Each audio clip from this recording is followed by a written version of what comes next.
In this video, we're going to use the sine, cosine, tangent ratios to determine angles. To start with, we need to talk about the CAST rule. The CAST rule is a way to describe something that you already know.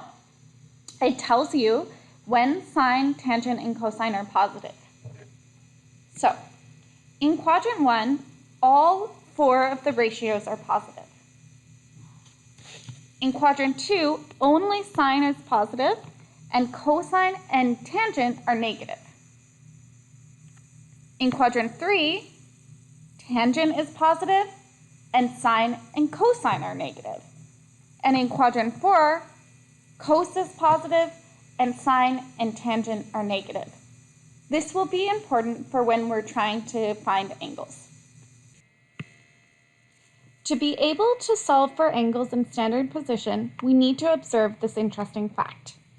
All angles with the same reference angle are going to have the same magnitude trig ratios. So, we're going to do an example. 30 degrees, 150 degrees, 210 degrees, and 330 degrees all have a reference angle of 30 degrees. Next, we are going to find the sine, cosine, and tangent of each of these angles. Now that we've completed our chart of all the sine, cosine, and tangent ratios for our 4 angles, 30 degrees, 150 degrees, 210 degrees, and 330 degrees with a reference angle of 30, we can see that the sine ratio is the same, with the only difference being the sine. That means that the magnitude of the sine ratio is the same. Similarly, the cosines are the same, except the sine can be positive or negative, and with the same thing with tangent.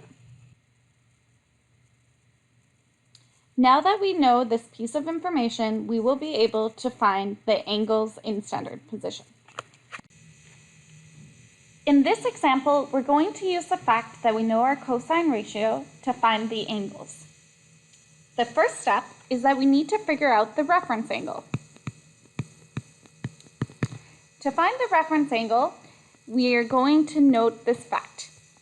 If the cos of theta is equal to minus 4 over 7, then the cos of the reference angle is almost going to be the same, except it's going to be positive. To find the reference angle then, all we have to do is the inverse cosine of 4 over 7. The inverse cosine of 4 over 7 is equal to 55 degrees. This means that our reference angle is 55 degrees. In step 2, we're going to use the CAST rule to determine which quadrant our angle is in. Because cosine ratio is negative, that tells us we're in quadrant 3 or quadrant 4. In step 3, we will use our reference angle to determine the rotational angles. So the first one we have is in quadrant 2.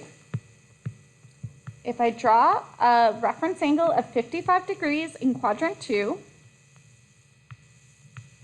I can find the rotational angle by taking 180 degrees and subtracting the reference angle, because it's just a little bit less than 180 degrees. That gives us 125 degrees as our first angle.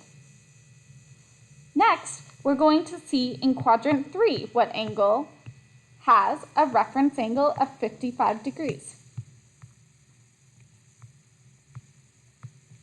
In this case, we take 180 degrees and we've gone a little bit further, so it's going to be 180 degrees plus 55 degrees.